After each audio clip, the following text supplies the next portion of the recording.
Lebanon में पायदार अमन के क़याम की उम्मीद। अमरीका, इसराइल और ईरान की जंग में ज़्यादा मुतासर होने वाले लेबनान में 3 माह बाद पहली बार कोई फ़ज़ाई हमला रिकॉर्ड नहीं हुआ।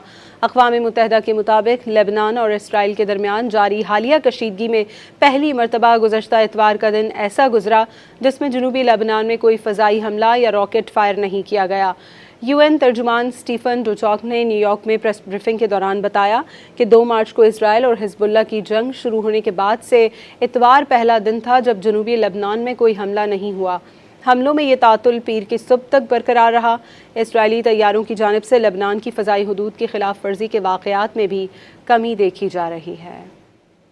लेबनान में पायदार अमन के क़याम की उम्मीद। अमरीका, इसराइल और ईरान की जंग में ज़्यादा मुतासर होने वाले लेबनान में 3 माह बाद पहली बार कोई फ़ज़ाई हमला रिकॉर्ड नहीं हुआ। अक़वाम मुत्तहिदा के मुताबिक लेबनान और इसराइल के दरमियान जारी हालिया कशीदगी में पहली मरतबा गुज़श्ता इतवार का दिन ऐसा गुजरा जिसमें जनूबी लेबनान में कोई फ़ज़ाई हमला या रॉकेट फायर नहीं किया गया। UN तर्जुमान स्टीफन डुचॉक ने न्यूयॉर्क में प्रेस ब्रीफिंग के दौरान बताया कि 2 मार्च को इसराइल और हिज़्बुल्लाह की जंग शुरू होने के बाद से इतवार पहला दिन था जब जनूबी लेबनान में कोई हमला नहीं हुआ। हमलों में ये तातुल पीर की सुबह तक बरकरार रहा। इसराइली तैयारों की जानिब से लेबनान की फ़ज़ाई हुदूद की खिलाफ वर्जी के वाक़यात में भी कमी देखी जा रही है।